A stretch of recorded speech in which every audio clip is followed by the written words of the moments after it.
We should be live now. Sweet. Okay. So, welcome everyone to the third episode of PodcAds, a podcast where I try to interview the maximum experts about advertising, digital marketing in general. Today, we are here with Barry Hott. And for the very few ones who don't know you, I please ask you to introduce yourself. Anything I would say is way far less of comparing it to what you can say about yourself. Sure. So a bit of Yep. context. All right. Sure. Hey, I'm Barry Hott. I am a long-time Facebook ad nerd. I've been doing ads on Facebook since 2008. So that's been a while. Back when they were in the right column only. Since then, I've spent hundreds of millions of dollars on ads for big old brands like AT&T, Toyota, Kraft, Microsoft. And then more recently, in the last few years, I've been in the more D2C aggressive growth performance marketing space, working with brands like Keeps, Hubble, Lumen Skin, Athletic Greens, Harry's Razors, lots of stuff like that. And now I own I own part of a creative agency called adcrate.co, where I advise them. And I do some consulting, advising, and a lot of stuff just surrounding the Facebook ads space. You can find me on Twitter at Being Hot for all my hot takes. That's great. That's great. And I can confirm you are one of the greatest consultant I have the honor to ask for a consultation Oh, to. thank you. That's very So, kind. and you have like a pretty nice personality about what you are saying about Facebook ads. I love almost every theory and every method that you have about Facebook Yeah, ads. And the thanks. first one, which is like the elephant in the room, Hmm. which is the make ugly ads Yeah, slogan that you invented. And here comes my first question, and sure. actually the question that people have asked me also in the Telegram group, which Hmm. is, what do you mean by ugly ads? Yeah, Why ugly ads work? yeah. And how do you define something is ugly or not ugly? Sure. We can spend the whole hour talking about this. That was a big question.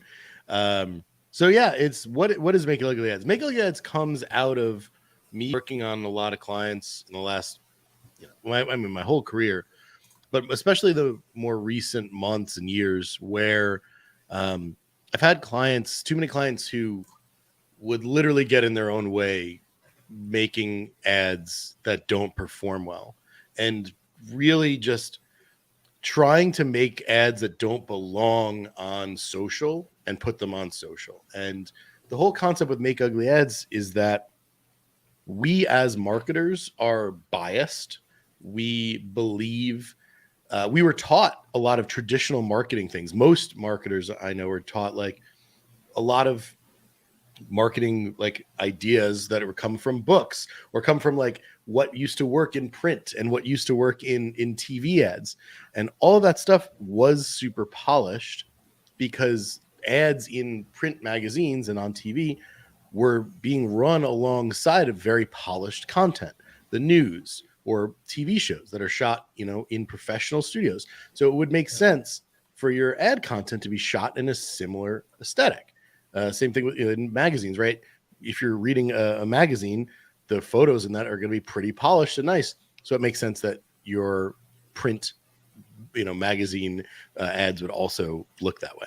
So on social, it's very much the opposite. And it's only gotten further and further and further from that pretty, aesthetic view. Like years ago, like when Instagram was becoming a thing, like, yeah, there was a whole idea of like people were kind of shooting in this like nice way, kind of, and it was kind of elevated, kind of. But now, I mean, even then, making ugly ads was still what worked. But now more so than ever, with the short form viral videos, the TikToks that are everywhere. Everything is TikTokified now. Just you can't like. Sorry, it's not even just that like the content is TikTokified. It's that the algorithms are. So the algorithms are now not just showing you. You're not going on Facebook to only see your friends. That's what Facebook used to be.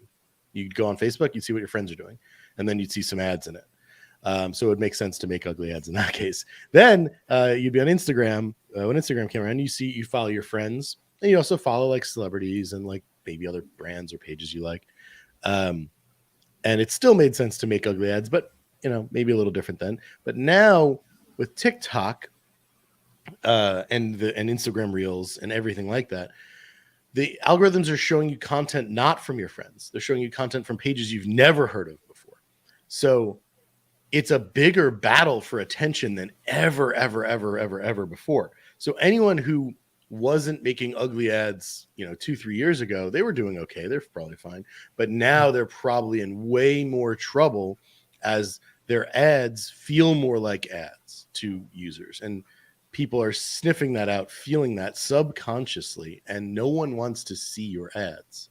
So the goal of Make Ugly Ads is to make stuff that people want to or expect to see.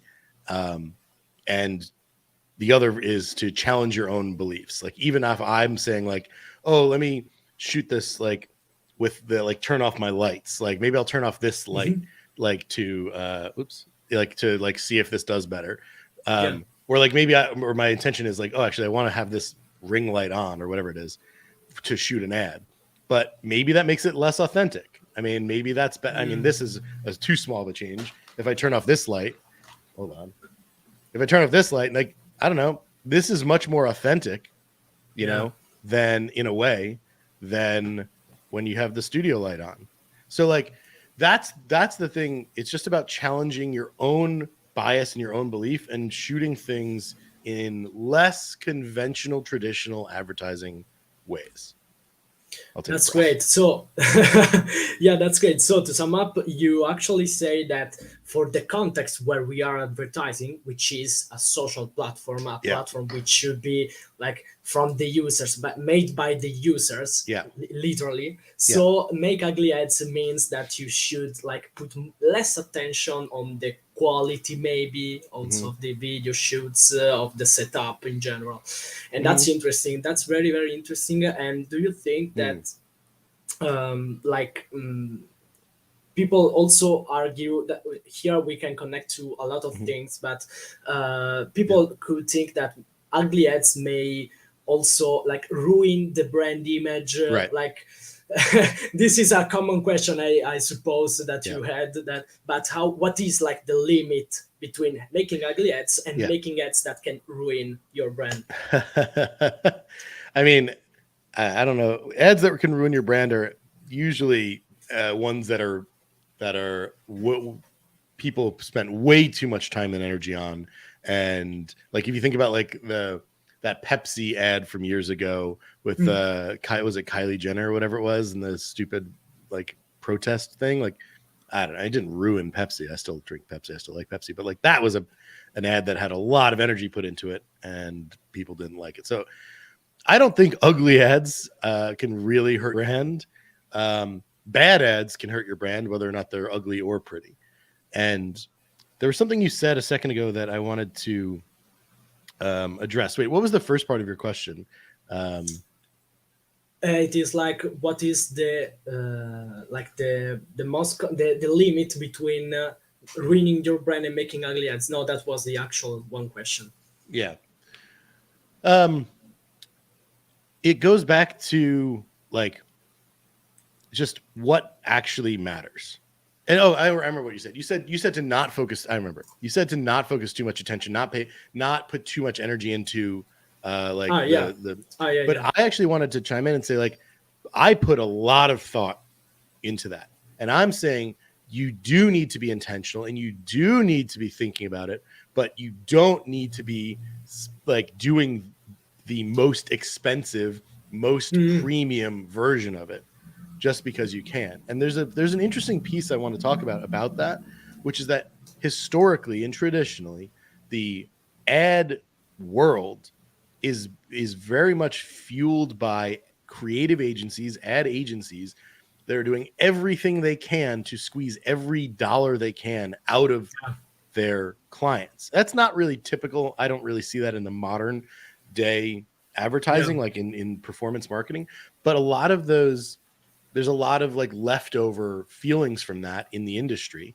And so when I see a big brand still do a like, or even a small local brand do like only focus on like a local sale, I'm like, okay, I Mhm. get it. Like it's a big holiday for them, but also like if they put more energy into their evergreen creative, they could have more business all year round, and then that sale will do even better.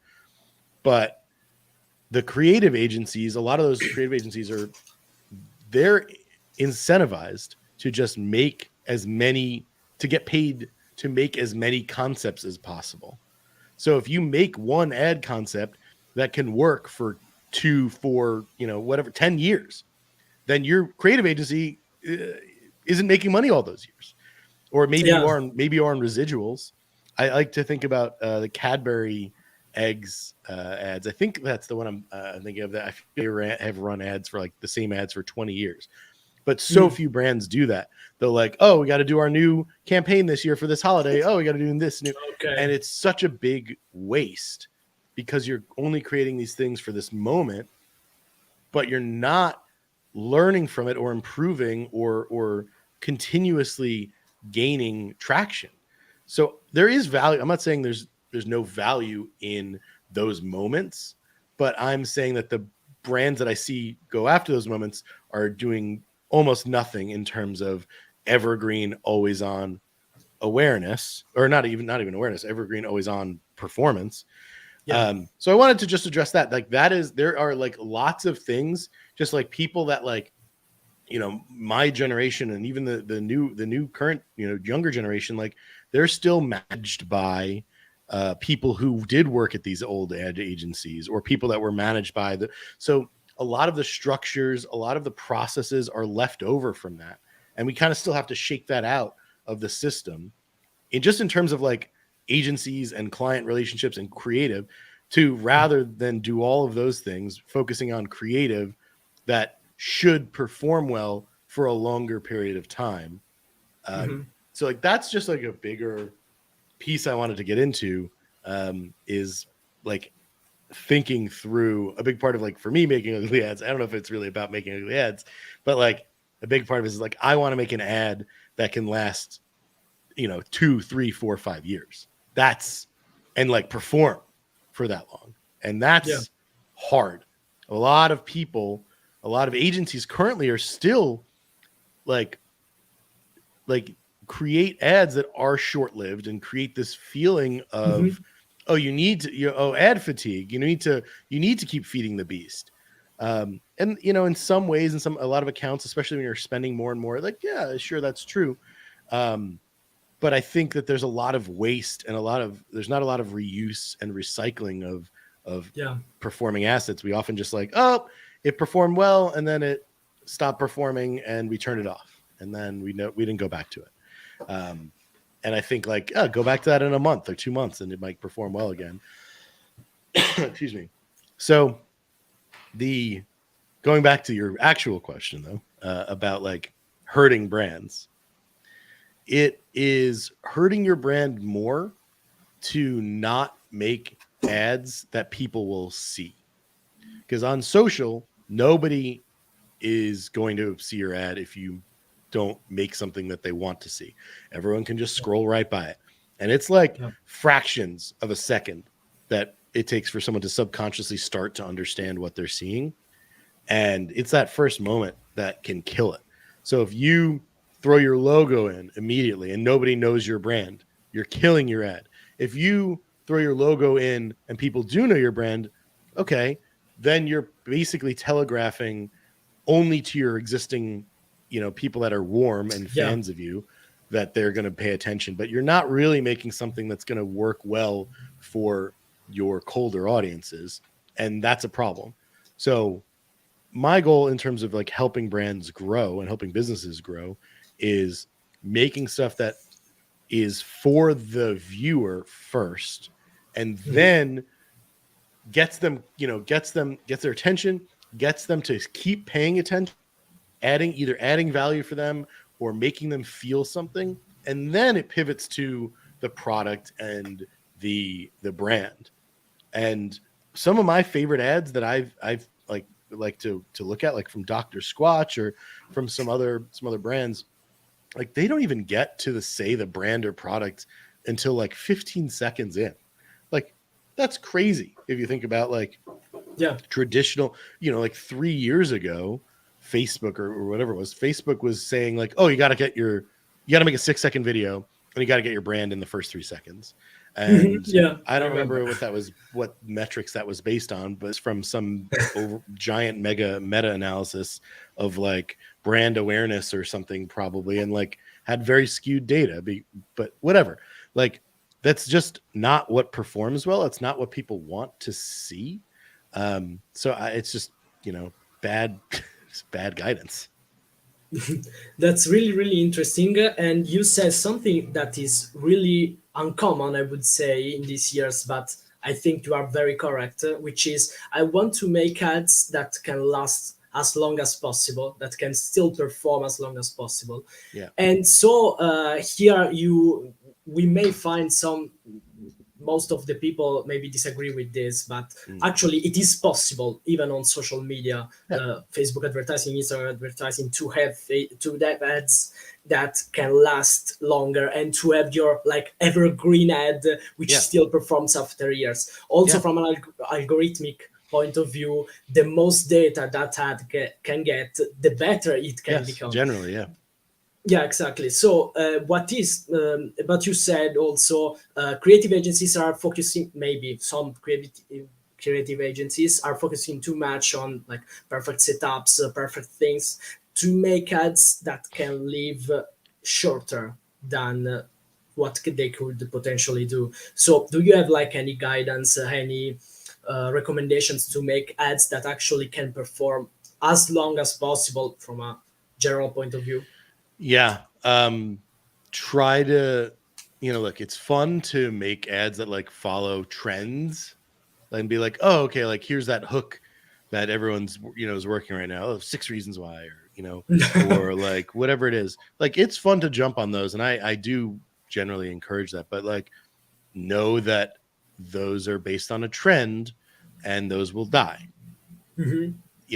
So what I like to look at in a big thing about Make Ugly Ads, like I'm trying to look at not the trend, like what is the like actual, like what is the sound, or what is the 3-second like statement that people are using. Like a lot of what Savannah Sanchez, huge shout out to Social Savannah. I love the content she puts out and she makes great ads, but like she's often putting out good recommendations for like hooks to use, and like those are great, but I think a lot of those are maybe short lived. What I look at, and I'm not crapping on Social Savannah, like by the way, huge, she's No, the no, best, no. she's amazing. We understand. Yeah, yeah. But like I look at more so like what are the vibes of it? Like what is the camera angle for these that Mhm, people are using? Not necessarily in the ads that inspire like those ads, but in the organic content. Like, is it shot from here down? Oh, sorry, down mhm, low. Is it shot up here? Probably not. So like that's the stuff I'm looking at, and like where is the lighting? mhm, Where mhm, is the light? Where's the light source? Where's like what else is in the background? Is it cluttered? Is it clean? Like those are kinds of the things that I'm thinking about. I'm thinking about like the pacing of the language, how quickly someone is speaking or how slowly. Are they mhm. speaking loud, or are they whispering? Are they getting really, speaking really intimately and talking about the product like this? Or not product, but talking about whatever it is they're interested in. Yeah. Those are the things that I'm looking at. And then I want to go and make a story that is relatable and authentic. And that is hard, especially like when you're trying to do it in this like UGC world where we're trying to like go on whatever platform, hire the cheapest creators you can, and Mhm, just like kind of roll the dice on it. So like I want to be more intentional with it. I want to hire actors. I want to like hire more experienced creators who might have a take on something. They might have a perspective on something that isn't just pursuing a trend, but it's like making a fun piece of content. And I actually see this a lot with like on TikTok. There's a lot of great brand partnerships with creators, but a lot of mhm, those don't make the leap to being a good ad. mhm, I worked with Harry's Razors not long ago, and they did a collaboration with the the cake guy, one of the guys that was on that cake show on Netflix. Okay. And they made this really fun piece of content where like he made a cake that looked like Harry's razors. It's so neat. It's really cool. But like, and that's a great brand overall thing. Like I recommend that, but it doesn't work from a performance perspective. Mhm. We could maybe get that as a hook and use part of that where he's like slicing into a cake that looks like a razor, Yeah. looks just like a razor. Like maybe that's a hook, but it's not that relatable or whatever. So it's about not just going after those partnerships for that brand reason, that their reach, but going after creators that really can make great content to also solve the problem. And it's this weird gap because they're not influencers. They're not necessarily big audience people, but they're storytellers, they're creators. There's this weird world, and I'm trying to find those people and work with those people. Yeah. So as you said, the like relatability is the key of success. For also from my perspective, once I found out that you can actually speak to your audience thanks to your ads and actually solve their problems, which is not like a buzzword. Solve their problems, your ads will get better. It actually is like this, but you should actually know what your audience needs before. Telling that is not enough. You should actually know what they actually want. And, and from that point of view, we can connect to like from the ad creative section to like the analysis section.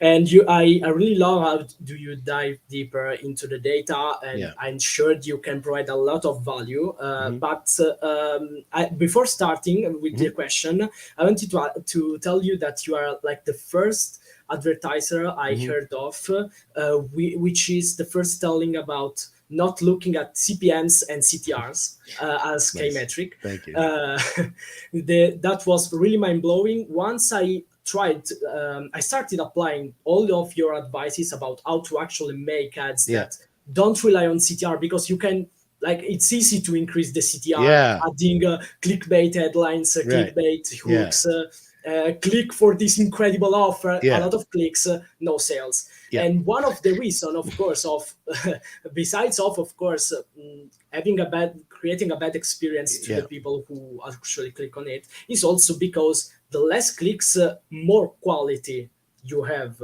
in your website, the better also gets your Facebook ads. And this is something that people don't understand. The majority of them don't understand actually. But besides of this, so you can also tell a bit better what I tried to say about CTR and CPMs. But what is like the way you look at the data to understand if an ad is performing? Okay, of course there are, like in the videos, there are hook rate and hold rate, and we'll talk about this for sure. And what about the statics also, and what is your approach? My approach is just to focus on the cost per the acquisition, cost per the goal conversion. You know, post iOS 14, like we're getting worse data on add to carts, initiate checkout. So you can't, I used to use those. I used to love optimizing for purchase and then looking at cost per initiate checkout or cost per add to cart as my like indicators. And now you can't really do that as well. I'll give you this nugget. Like sometimes I make a custom metric for some accounts where I take add to carts plus initiate checkout plus purchase, the raw numbers. I put them all together and do cost per that, so that now I know cost per all of those actions.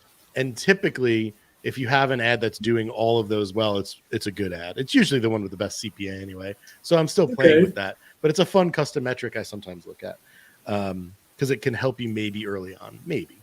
But yeah, like you said, like CTR can be very misleading. CPC can be very misleading. CPM can be very misleading because these are dynamic platforms like Facebook. You're not just delivering on Facebook. You're delivering on Facebook and Instagram. And you're not just delivering on Facebook and Instagram. You're delivering on feed. You're delivering on stories. You're delivering on reels. You're delivering on desktop. You're delivering on mobile. All these are variables. And then and then you get further into it. Your ad is being delivered to men, to women, 18-year-olds, 50-year-olds, 90-year-olds. All these people have different ways that they consume content, different costs associated to them because they're in different demand. Like, so the system has to account for all of that, and it's trying to get you the lowest cost per whatever you're going for, let's say purchases, right? And if that means it can get more purchases from a cheaper CPM from older audiences, or a more expensive CPM that convert more from cheap younger audiences, it doesn't matter. It shouldn't matter because the system's handling it. My goal is make ads that can lower all of those costs, lower, most importantly, my cost per acquisition, by being able to be delivered to the most relevant people that they can, that I can. So I don't want to make an ad that only works on one placement. I want to make ads that can work on Instagram feed and Facebook feed and Instagram Reels. That's where you, if you really dig into the placement breakdowns, that's where you can find some massive wins. And I can't tell you what the cheat code is to make an ad that's just great on all placements. It's really hard. But when you make a really great ad, it tends to work well and be relatable on all those different placements. And then, you know, as everyone says, like, target with your creative. That's what we're talking about, is your, whatever your hook is, whatever the rest of your content is, whatever your image is, it's going to appeal to some people more than others. If you can make it as appealing as possible to the broadest possible relevant audience, right? Don't make clickbait. Don't make, you know, super broad stuff, but make stuff that's as broad as relevantly possible, whatever that means. Then you'll find more pockets of users that will relate to your ads, which gives Facebook the chance to go into more auctions that you're more efficient in, and you will benefit from it. That's the game. So I want to make ads that can make sense to the most people in terms of age range and appeal to the most people, like both men and women. And it works on all these placements. And maybe, like, you know, we can talk about geographic too. Like in the US, like there are some phrases and words and accents that will resonate more with different parts of the country. You know, like if you wanted to just think about how, if you're already advertising on Facebook, you can go in and look at how an ad delivers. It never delivers 50-50 male female. It delivers 60-40 or whatever it is. So the system's optimizing based on that, but it's doing it based on so many other factors that we either can't see or don't think about. So imagine, you know, running an ad with a Southern accent, like a deep Texan accent. That's maybe going to perform better in Texas. Maybe it might not. There's no guarantees. Maybe a British accent will perform better than anything and be more relatable because it's seen as elevated. Maybe it wouldn't. Maybe it would crash and burn. But those are things that go into. Those are things I'm thinking about. But those are things that actually genuinely impact performance. So, and impact people's perception. So that's why when I talk about like lighting and I talk about camera angles, I talk about things like that, it's because those are the things that fundamentally impact how people instantly, subconsciously perceive your ads. And I'm trying to get more people to not ignore my ads. Yeah, definitely. So this is a great point. So you are looking, of course, at the CPA, which should be, if you're doing performance marketing, it should be your goal, actually. I'm also curious about how do you understand if that specific ad is going good, because many people may say, okay, but there's like the double attribution between among many platforms. Okay, but how can you be sure that this like is counting the most conversions as possible, and it is not iOS 14 that maybe is prioritizing another ad? So how do you handle all of this like uncertainty with like having multiple? That actually reminds me. So like your question before, you said something before about like CTR. I actually want to go back to that and it'll relate. So a lot of people that maybe work on maybe bigger brands, or they've been educated by people that have worked on bigger, higher spending accounts and brands and things. There is very likely a chance that there are people who would listen to me say like, well, CTR doesn't matter. It doesn't correlate to CPAs, or CPC doesn't correlate to CPAs. And they would have data to prove that they do correlate. and they would have data to prove that I'm wrong. And in a way, they'd be right. But and I'll get into why. But I'm saying at a macro level, across many accounts, across many things, it doesn't do that. And I actually want to talk about like this because this relates to attribution. If you run a larger account that's spending on multiple platforms and you're trying to get click attributable conversions on Facebook, Facebook will count a conversion after, well, if you're doing 1 day view, it'll count a conversion after just an impression. That can be any impression, including a right column ad. So that has almost no impact. But if it's a 1 day click or 7 day click, all Facebook needs to do in order to count that conversion as and credit it to the ads is get a click on the ad, not even like a link click. That a link, they don't even need to click on the link to leave the site. They just need to click on like comments or click the pause button on an ad, and that counts as a click. And if that user purchases later that day or within whatever period, 7 days, that will be attributed to that ad. Now, when you're a bigger brand spending lots and lots more money, the system doesn't know or care the difference between a conversion that it caused or a conversion that happened after someone clicked. All it's, if you think about how machine learning works, it's just inputs and outputs. So the output is that it's trying to get you is more attributable conversions, but also the input can be, oh, I can just get this person who's already shown these warm signals or already engaged with this brand, engaged with this page. So like in those situations, you might actually see a higher click-through rate correlates because it's just the ad that's getting the cheapest clicks to be counted as conversions. So like that's what that can happen in those bigger accounts and why they could have that data.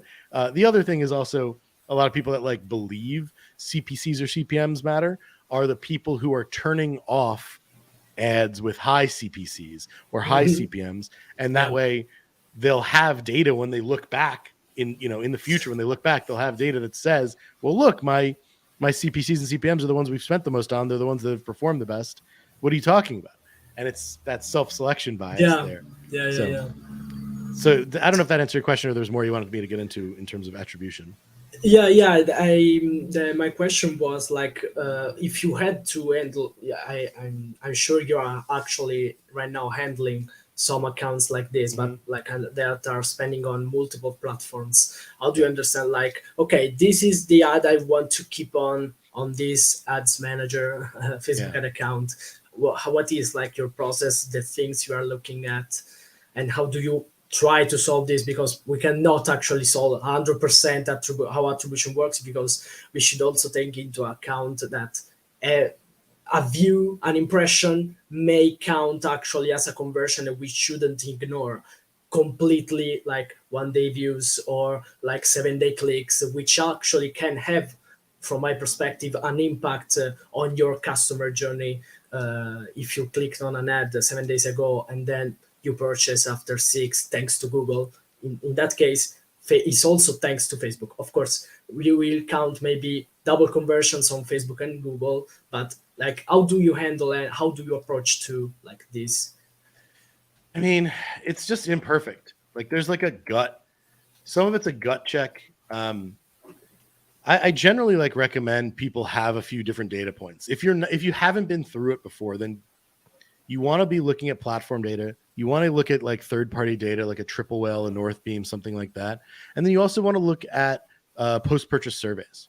And none of those are going to be, don't expect to get accurate or true information from any of those.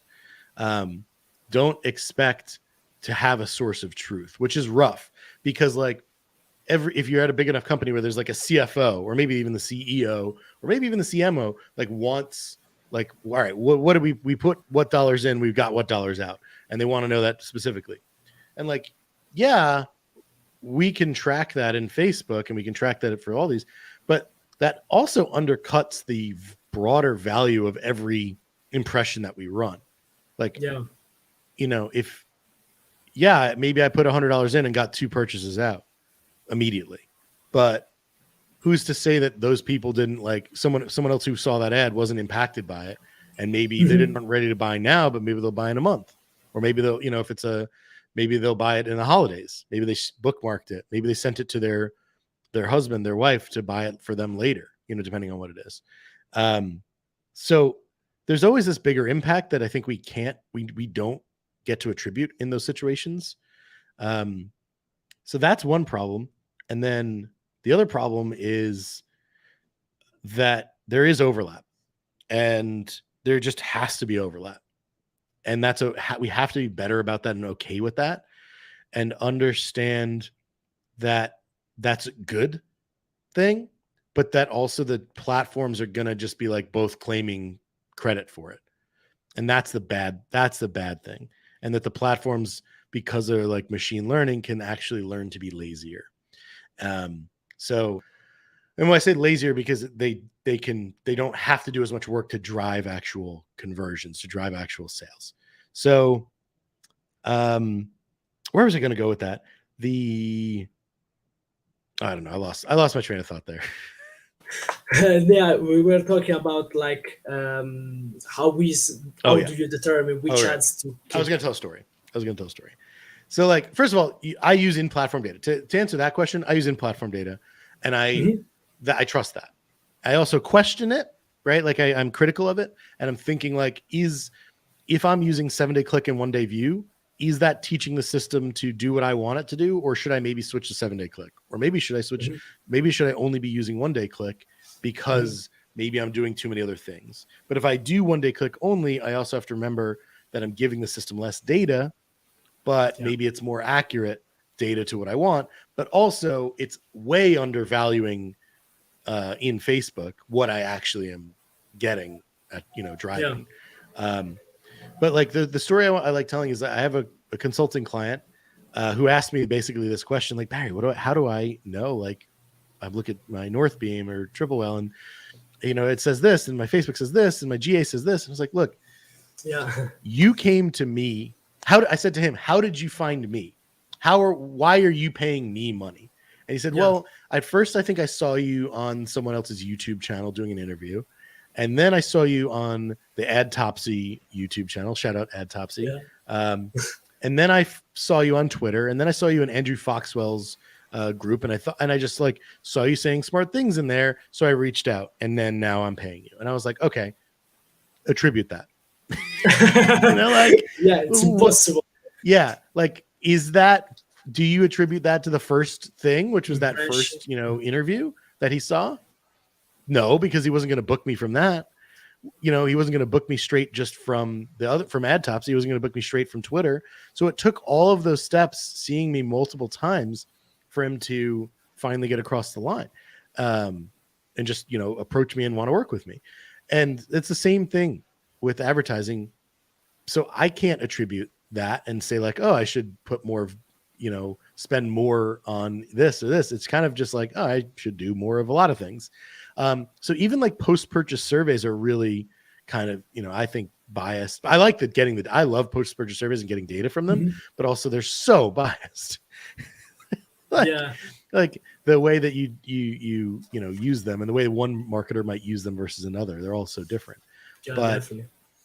When your TikTok ads can drive some value, and your Facebook ads, and there's overlap, or like, your Facebook prospecting ads, if you're doing like Facebook, or whatever it is, like you might just have 10, someone might need to see an ad 10 times on Facebook or Instagram before they're ready to actually buy. And they like need to be like, oh, you know what? Yeah, it's fine. I need to go and actually finally buy that.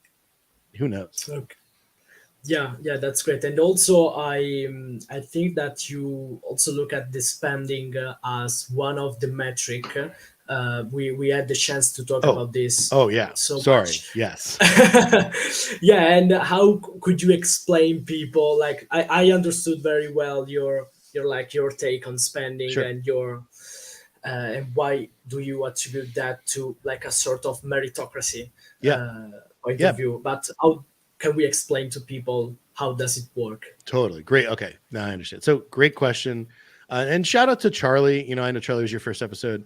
I love Charlie. Charlie and I, agree on a lot of big things. We disagree on some things, but I mostly like his, how he goes about advertising. He's been doing it a long time too. But yeah, like the whole spend is a meritocracy thing. Like you're telling the system to optimize for what you want. You're saying, hey, here's system. We want purchases. Here are the rules within which you can play the game. So go get me the most purchases with all these ads that I have, and it is going to based on the data that it has for both conversions and for other metrics that we can't possibly know, like attention. I can't say out like that this is true. I can't say that this is 100% accurate, but like having studied Facebook for a long time, talked to engineers, like I'm very familiar with how it works, and I'm very sure that attention is one of the biggest leading indicators of how Facebook is going to optimize spend to different ads before it has good conversion data. So that's not, I can't guarantee that, but that's typically what I see. So I'd recommend if you're hearing that for the first time, and go think about that and go think about like, oh yeah, that makes sense. Before I'm getting conversion data, the ads that are getting the most views for the longest amount of time are probably getting the most delivery. So that it's predicting which ads are going to do best. And early on, when you're optimizing new ads, it might get it more wrong. But as you get more sales data and as you get more conversion data, the system's going to optimize based on predicting which ad should get more spend so that it can overall get you the lowest cost per purchase. So when you look at, if you have 5 ads in an ad set, the ad that's doing the best, assuming you've gotten enough conversions, is the top spending ad. It's almost never the second top spending ad or the third one, even if one of those has a lower CPA or a higher return on ad spend. That's usually misleading, and that's the breakdown effect. And that's where you're like, you as a human see the CPA there, but you don't as a human understand why the system has not been spending more on that ad.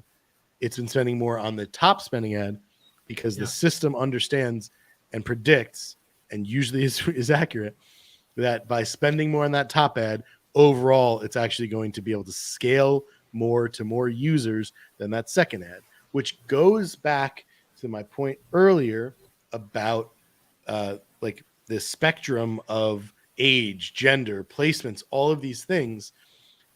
An ad that is able to find more relevant users and relevant attention across more ages and more demographics and more placements, that's actually the one that's going to probably scale best. So that's what it's often looking for. And that's, again, those like that data I was talking about before is a big part of what fuels how I look at this spend as a meritocracy thing, because they're very intertwined. Yeah, that's great. And also Charlie, as you mentioned, that you mentioned him in the first episode, told that maybe the ads that he stopped spending is the one, as you said, that can resonate to a much larger audience as possible. And maybe it is providing like the lowest CPA, maybe on the third or on the fourth top spending, because they are actually the second impression, let's call it, after that top spending one, which made possible to have a low CPA. Oh my God. Right. 100%. Especially now with ASC, where I say that because like a lot of people that I know, a lot of accounts that I audit, and I do a lot of account audits, I'll plug I have an account audit template. If anyone wants to check it out, it's on my website. But when I view a lot of these accounts, people are excluding visitors or excluding engagers from their prospecting ads. And I don't really have anything wrong with that, but it is problematic when you're like manually controlling that prospecting separately from the retargeting. And you're saying, okay, once someone does this one action, this very specific action, now let's exclude them and capture them in this retargeting thing. And a lot of people still do that. And that's, again, not like a huge crime. There's a lot of good uses for that. But it means that now that prospecting ad set can't show more ads to that user. But also at the same time, maybe that in that prospecting ad set, someone watched a video and didn't click, or they watched, Mhm. 10 seconds of it and they didn't click. And then Yeah, maybe they need to see that, be shown that video again. We don't have that data. We don't have any way to see that. We don't know. Like, yeah, we can look at ad frequency, but that's an average. Like, yeah, yeah, someone could be exactly. seeing an ad once a week. Another person could be seeing an ad 7 times a week, 10 times a week. The average, is really misleading. So, that is, it's impossible to know what's actually going on. And that's why I'm a big fan of ASC and a big fan of removing most exclusions, from a lot of ad spend, so that the system can do that. It can take your best ads and show them to the right people as much as it can, and then pepper in other ads, whatever. Because, like, for a long time, and this very much, like, is still a thing. I think I'm going to be debating this with with some guys next week. So follow me on Twitter for this. But, like, there's still a lot of thought around the prospecting versus retargeting and wanting to do that and wanting to, like, send different messages. And I'm, okay if you have specific messaging you want to retarget, like, cool, whatever, go for Yeah, it. But I'm also saying, don't firmly believe that just because someone's been to site, they don't want or need to see your prospecting ads again. And the yeah, prospecting ads are very often your most entertaining, relatable, attention grabbing content that do a good job. If you make a really great ad, they're doing a good job of hitting on problems. They're doing a good job of making people feel that and solving the problem, talking about the product, talking about the brand. That's what good ads actually really do. When I think about a great ad, and that can work to the same users, right? That same kind of, like, you don't need to just be like, oh, they've been to site, so now let's give them static images that just, like, give them a discount, or give them just, like, one, pretty product shot now, because they now they know us now they'll recognize it, which is, it's yeah. true, but it's also, like, very biased, and it's like human interference in this now machine run process. Yeah, I'm also thinking about like the user perspective. They see one ad of yours in the prospecting campaigns, then you exclude them because they saw your ad, and you Right. put them in the retargeting campaign.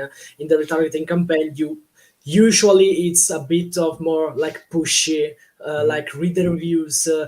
take this discount code, and Yeah. maybe they need to see like another, let's call it, feature that you Yeah. mentioned maybe in another ad in the Yeah. prospecting campaign, but they can't see because they are not they have been excluded by Yeah. that audience. And so here comes to my actually last question, which is, what is your, I know there it can vary account by account, but what is like your ideal structure you're working with? uh, Prospecting campaigns, scaling campaigns, retargeting, no retargeting, when yes, when no, and how? What is like your take and your vision on that? um as simple as you can. Keep it as simple as you can, without getting in your own way. So when I say that, I mean, like, use campaigns to, like, organize as you see fit. Don't worry too much about, like, just getting down to one campaign. Like, if you want to, great. If you can make that make sense and work for you, okay, that's fine. But, like, I'd rather separate my testing from my scaling, or whatever you want to call it.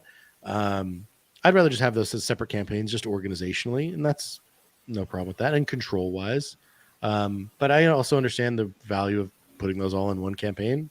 I have Yeah, clients that do that. That's totally fine. Um, but it's really just about it's about consistency. That's what I look for.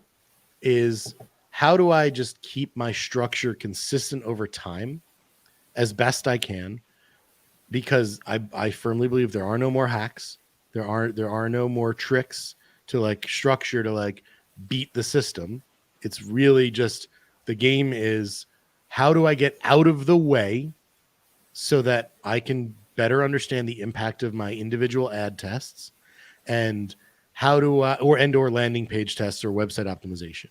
And I always want to be able to look at my ad account back in time. I want to go, like, month over hmm, month, and understand very quickly and easily, what first of all, I want to have as few changes as possible in terms of Yeah. structure. That way I can know, oh, my ads are getting better, or my website got screwed up, or some Yeah. bug happened somewhere, and that was the impact of that, rather than it relating, because those things happen, rather than it relating, being unsure if it was related to me trying this new campaign structure or switching from 7-day click, 1-day view and 7-day click ad sets to only doing 1-day click ad sets to doing 1-day click for some and 7-day click for others. And like, Yeah. just consolidate it, get it streamlined.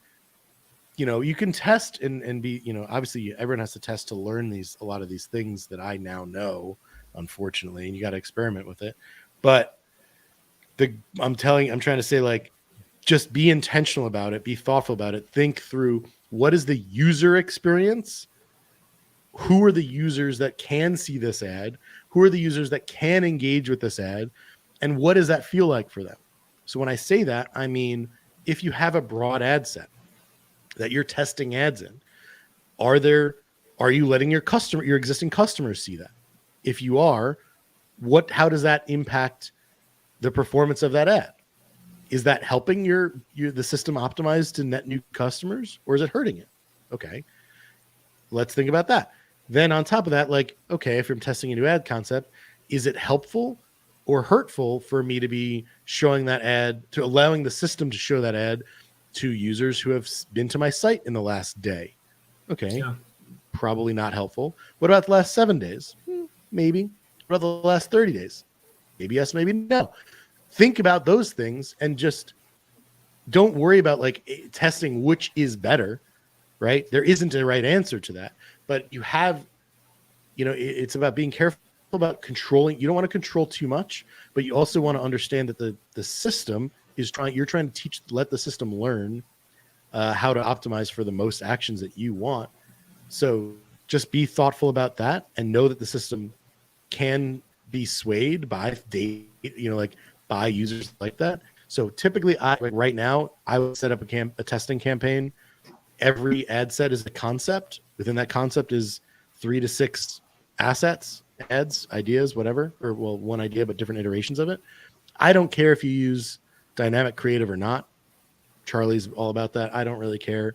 I think regular ads work fine for that Mhm. purpose and are in a lot of ways easier to use when you eventually need to scale them and you want to tweak them. And then, have those run with a consistent targeting. So preferably broad and preferably with some, I would exclude customers and I would exclude some short recent visitors from that. Mhm. And just each thing is a new each ad set is a new concept that I'm testing, or some belief I have that I want to try. Maybe it's different. Maybe it's the same ad with 5 landing pages. Maybe it's the same ad with 5 different versions of copy. Maybe it's 5 different new ads. Maybe it's the same ad with a different thumbnail, different hook, different whatever. Those are the things that I'm playing with.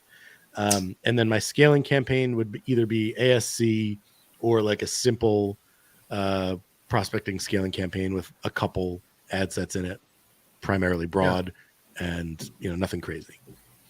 Yeah, yeah, and actually, from what you said, that it shows that we should actually be like grateful that we have to do much less work in understanding which people to target and retarget and so on, because the system knows how to do it, because the system Yes. has learned a lot also from iOS 14. Yep. Facebook potentiated a lot his machine learning, and now it is able to like do the raw work Yeah. that you should have done as a human before, so like the retargeting and so on. Yeah.